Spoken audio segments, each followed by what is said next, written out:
explosivos y a través del uso de una carabina de la época, como una Winchester, lo hace explotar a balazos. Y resulta que estaba tan cerca uno del otro que la explosión al final hunde los dos barcos. Como se dice, Sansón. Aquí queda Sansón con todos los filisteos, ¿no? Murieron todos. Algo así. Pero aquí se ve una acción posterior que a mí también me llama la atención. Siempre se habla de que en la guerra no existen los caballeros.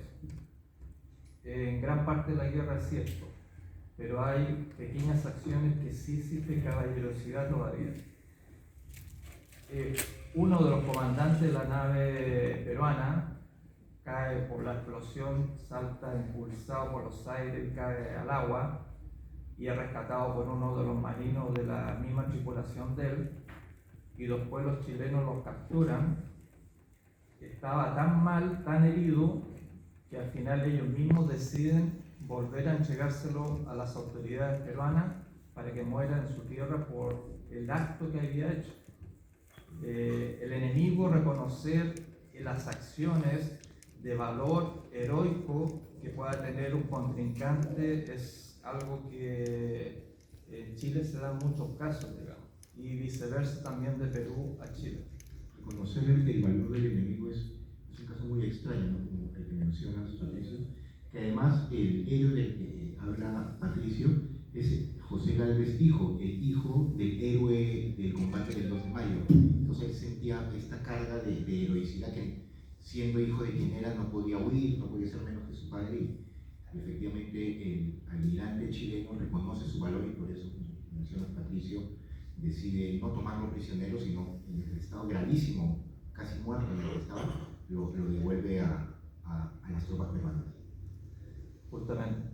Pero si lo vemos desde el punto de vista táctico, él cumple su objetivo, que era hundir a la nave enemiga. Es una de las naves que después se intentó recuperar y finalmente tengo entendido que no se logró, digamos, producto que estaba muy cercano a la costa donde estaban las fortificaciones del Callao. Así que fue una acción que cumplió el objetivo de hundir al enemigo. Y con un acto de temeridad que hoy en día a veces es difícil de visualizar, pues normalmente se busca la protección y la seguridad. Él logra hundir a una de las naves más importantes del enemigo que estaban dentro de la rada de Callao, digamos. Y eso, el enemigo, en este caso Chile, o los chilenos, los marinos chilenos, reconocen, digamos, esa acción y lo devuelven a las mismas autoridades peruanas porque estaba muy mal herido y ellos prefirieron que muriera en su tierra que dentro de una nave chilena. Muchas gracias. A eso es a lo que iba. Patricio es un investigador chileno que, como dice, casi 40 años, ¿verdad, Patricio? Calculo 35, ya perdí la cuenta. Si ven algunos de los invito a que lo busquen en Google, en YouTube, algunos de los dibujos más fieles de la batalla de Arica, por ejemplo, o una guía básica cualquiera que quiera saber de la guerra con Chile sobre los uniformes, cómo vestía el soldado peruano en la costa, en la sierra, en la campaña de Lima, en la campaña de Tarapacá. Los estudios que tiene Patricio de los tres bandos son muy buenos. Yo soy periodista, como se mencionó en la presentación, entonces yo voy a la fuente y sin apasionamientos. No es que todos los chilenos eran buenos, perdón, todos los chilenos eran malos y todos los peruanos eran buenos. La guerra, y no es la primera vez que digo, saca lo peor del ser humano siempre. Y a nosotros en el colegio nos han enseñado muchas veces que los chilenos repasaban a los heridos peruanos y hacían barbaridad y media. Y es cierto, pero normalmente repasaban a los heridos peruanos porque ellos ganaban la batalla. Cuando los peruanos ganamos, como lo cuento en 2 episodios de Perú Batalla 2, en Tarapacá los peruanos queman vivos a un grupo de chilenos que estaban arrinconados, caídos, como dice luego, y en San Pablo entran a la ambulancia chilena, en la batalla de San Pablo en Cajamarca, los peruanos entran a la ambulancia chilena y acuchillan a todos los heridos. Es lo mismo que hicieron los chilenos en Tacna, acuchillan a todos los heridos peruanos y bolivianos, pero porque así se hacía la guerra. O sea, la guerra ficción saca lo peor del ser humano y creo que eso es algo que a ti te ha impresionado un poco, ¿verdad, Eduardo? Hola, buenas tardes con todos, ¿qué tal? ¿Cómo están? A ver, este es un segundo tomo, porque Gastón tiene un primer tomo, Perú Batalla 1, donde habla de otras batallas, e incluso de algunas bastante desconocidas, ¿no?, de su historia. Es bueno tener también ese libro y este segundo tomo, esa segunda temporada de capítulos, es mucho más específica con la Guerra del Pacífico. Me parece muy interesante y me parece una gran idea y genial que esté un historiador chileno con nosotros, porque esto pues fue evidentemente un evento histórico, bueno, con Bolivia también, ¿no? Pero básicamente la parte pues fuerte fue entre Perú y Chile, y es obviamente, como todos sabemos, un gran rollo en la historia del Perú, más o menos, ¿no? Entonces todos hemos alguna vez o leído, o hablado, discutido, algunos hemos osado escribir cosas sobre eso. Y en el caso de Gastón se me han dado con algo bien interesante que yo creo que el propósito de nosotros acá es muy concreto, es animarlos a comprar el libro. O sea, decirles que es un libro muy entretenido, que es muy divertido, si entienden divertido como historias obviamente dramáticas, así como ven todas las series de la Segunda Guerra Mundial, así como ven El Soldado Ryan, así como ven todo lo que les gusta de la guerra, ¿no?, de películas de guerra y todo. Lo que tiene la Viola es que se nota que es un hombre con formación audiovisual. Es un libro que se lee y es muy fácil imaginar todo lo que está pasando por su grado de descripción, que no es tampoco el grado de descripción decimonónico que se demoran 7 páginas en hablar de cómo era el color del piso. Claro, lo que tiene es una capacidad impresionante para... Se nota que es un hombre visual, sabe editar, sabe cortar lo que hay que cortar y sabe poner el momento preciso que tú tienes que visualizar a la hora que lees. Entonces se vuelve una lectura muy amena, debo decirlo.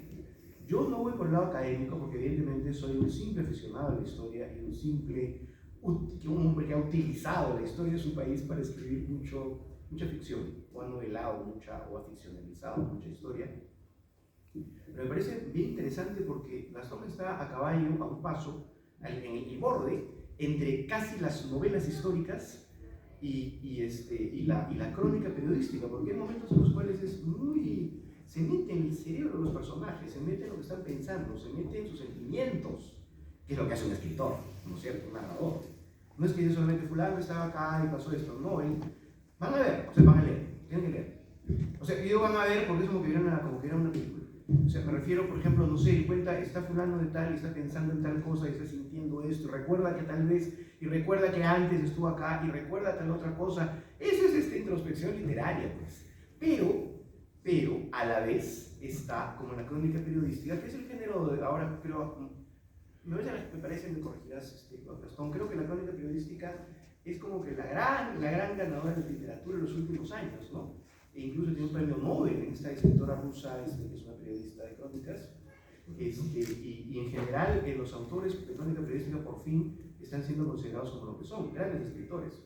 Yo creo que los libros de Gastón, en este caso que estamos presentando el segundo tomo, está dentro de esa línea de periodismo como que te cuenta una novela, porque te involucra con lo que está pasando, e incluso con figuras bastante fuertes. A mí me encanta cómo Gastón, así nomás, jugando bien gore, se pone a veces, ¿sabes? Por ejemplo, sale la crónica sale la crónica muy fuerte, ¿no? Por ejemplo, ustedes se van a encontrar, yo he pasado toda la noche teniendo pesadillas de uno de los capítulos, que no le voy a decir cuál es.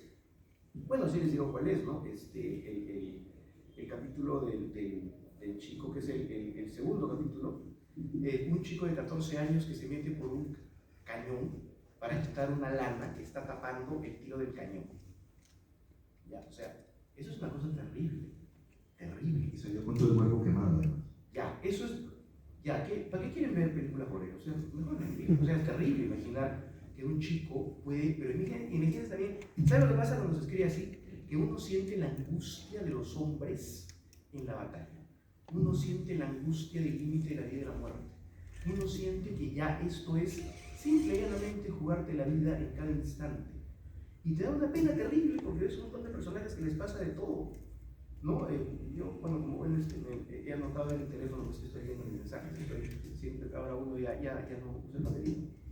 Entonces, no sé, el capítulo, a mí me encanta el capítulo, especialmente el capítulo 5, que es de la historia de Leonor Ordóñez, es parte femenino, que es una maravilla que tiene que estar, porque está enterrada en el Panteón de los Próceres con toda justicia, ¿no? Que simboliza también toda este enorme contingente de mujeres llamadas ramonas, que eran el ejército que hacía la producción de la guerra. Por lo que ustedes comprenderán, los hombres ni de esa época ni ahora sabían ni cocinar ni lavar su ropa. Entonces, yo manejaba la logística del ejército. Es un ejército auxiliar. Pero es que, lógico, es lo que siempre digo, la producción de toda la guerra la hicieron las mujeres, ¿cómo se llama la producción? Pero digamos, la producción de la guerra, hacer la comida, encontrar el campamento, armar el campamento, poner el fuego, es apasionante todo lo que te cuentan en el libro. Y tú lo estás viendo, lo puedes visualizar muy fácilmente. Si estuvieras en un país con industria audiovisual, le comprarían los derechos a Viola hace rato para hacer capítulo, o sea, miniseries o películas de esto. Así que, pero mientras tanto, mientras esperamos que eso pase, lo importante es que ustedes tengan un libro para poder imaginarse la película como les guste, sin problema de presupuesto, porque la imaginación no tiene sus problemas. Y nada, eso es lo que yo tendría que decir para comenzar de las virtudes del libro para animar a que la gente lo compre. Una temática que yo creo que a mucha gente le interesa analizarla, ver por qué sucedió. Yo creo que es un tema que se pueden ocupar en enciclopedias completas y quizás no llegaríamos en profundidad. Ahora, lo que siempre hay que tener en consideración de que esta guerra enfrentó lamentablemente, digo yo, hace más de 140 años a dos países que están muy relacionados históricamente antes de la guerra. Hay una relación en la época de independencia, hay relaciones familiares, sanguíneas. De hecho, aunque ustedes no lo crean, yo soy descendiente de José Santos Chocano. Mi madre es Moller Chocano y mi abuela materna era peruana. Tengo mezcla de ambos países. Yo tengo mezcla de Alemania, tengo mezclas de Inglaterra por el lado escocés de mi madre, o sea, de mi abuela paterna. Tengo mezclas españolas también, etcétera, etcétera. Yo en este momento, muchos a veces me han preguntado y converso con ellos, yo me siento ciudadano del mundo, de este planeta. Esa es mi visión actualmente. Los conflictos, como el caso de la Guerra del Pacífico, lo que mencionaba aquí nuestro colega, justamente eso sucedió en el Manco Cápac, en uno de los cañones de 500 libras, donde hubo que insertarse una persona en el interior del cañón que estaba caliente después de un disparo y quedaban restos de la nada que estaban obstruyendo para cargarlo para el siguiente disparo. La persona, como bien explica, salió entre quemado, lleno de hollín, no veía nada adentro porque no podía abrir sus ojos, solo fue a tientas, con los brazos hacia adelante, y lo estaban sujetando de los pies. En el momento en que él moviera los pies, significaba que lo tenían que sacar y así fue. Lo sacaron, pero ya en un estado que no podían ni respirar casi. Así que se imaginarán en un agujero que apenas entra una persona, de no quedarse atascado en el interior y morir en el instante. Y es un chiquillo, además, no era, digamos, un soldado curtido, ¿no? 14 años esta edad de 14 años, los chicos están pensando con Fortnite, no sé, LOL, no meterse en un cañón a rojo vivo. Justamente, lo otro que hay que tener en consideración, que a veces la gente no lo piensa, es que en la época en general la gente joven era mucho más delgada, porque no cualquier persona, o sea, la persona actual es difícil entrar dentro del ánima de un cañón, digamos, es muy complejo. Incluso yo quería mencionarle también a Gastón que hay un caso de torpederas en el caso de la Alianza que estuvo en Arica, que estuvo en un momento dado, antes de la batalla del 7, tuvo la oportunidad casi de hundir al Coca. Lo estaba cazando todas las noches, salía del puerto de Arica y una de las noches consigue ubicar a un transporte lo sigue pensando que ese transporte chileno lo iba a llevar hacia otro de los barcos que él andaba con su objetivo. La Alianza era una torpedera en la época de Botalón. Eso significa que tiene dos pértigas y en la punta de ella tiene un explosivo. Las pértigas son de como de 15 metros de longitud. Bueno, él la ataca al detectar al Cochrane, lo ataca silenciosamente por la popa. Pero fue tal la velocidad con que se acercó al Cochrane, el Cochrane también estaba en movimiento en ese instante, que lamentablemente, quizás por mal manejo de la misma tripulación, el torpedo Botalón de proa se le rompe la pértiga en pleno proceso de ataque. El explosivo, todavía unido a la torpedera, pasa debajo de la quilla, que si llega a explotar, la Alianza vuela completamente. Obviamente que en esta maniobra es detectado por los marinos chilenos, que le empiezan a disparar, y se ve la obligación de tomar rumbo hacia Arica y logra llegar a Arica, pero ya con la pérdida de uno de sus torpedos de Botalón, que es el explosivo que está en la punta. Eso yo creo que es una historia quizás para un Perú batalla 3. Claro, porque como les digo, historias quedan muchísimas. Sin ir muy lejos, donde estamos en estos momentos es el Parque de la Reserva. No sé si ustedes lo saben, se llama Parque de la Reserva porque durante la batalla de Lima, que acá lo conocemos como San Juan y Miraflores, o San Juan y Chorrillos, ¿no? Dependiendo, el ejército de la reserva de peruanos estuvo montado aquí. O sea, estamos sentados en un pedazo de historia de la Guerra del Pacífico. Y cuando terminó la batalla de Miraflores, colapsa la línea y todo se va, como dicen los españoles, a tomar por saco, o como dice acá en francés mi estimado Eduardo, todo se iba, con perdón, a la mierda, porque es lamentablemente así. Se regresaron aquí a montar un último campamento y el tema que... Hospital de sangre, ¿verdad? Un hospital de sangre, efectivamente. Y quería rescatar algo que mencionaba Patricio sobre que éramos naciones hermanas y yo quisiera que en cortito, porque a mí mi editora no me creía muchas cosas que leía, no me creyó, por ejemplo, lo del cañón, pensó que era una historia que había ficcionado y que es un poquito exagerada, o sea, así de increíble la historia real, pero yo quiero que Patricio, como estudioso académico de la Guerra del Pacífico, que nos diga dónde estuvo enterrado el almirante Miguel Grau después de Angamos, que hay mucha gente que no lo sabe.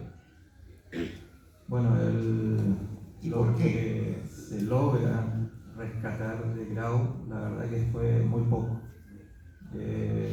Una parte del fémur, tengo entendido, y creo que una parte de su mandíbula, con dientes. Eso me parece. No me recuerdo lo del dedo, pero puede ser. Fueron restos ínfimos de él, por la misma explosión que le dio de lleno a la torre de mando.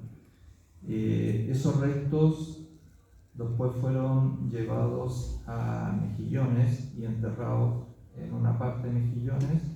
Con identificación se le hicieron todos los honores militares que correspondían al rango y a la heroicidad que él demostró en terreno y además lo que ya había hecho en Iquique.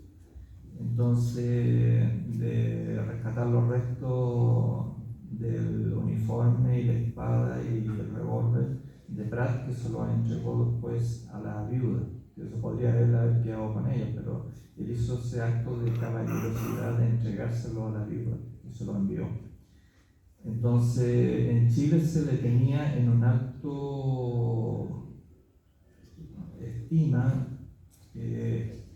tanto por el lado de ser caballero, tanto por el lado de ser un héroe, en el sentido de que con él se enfrentaban contra lo mejor que tenía Perú en ese momento en el mar.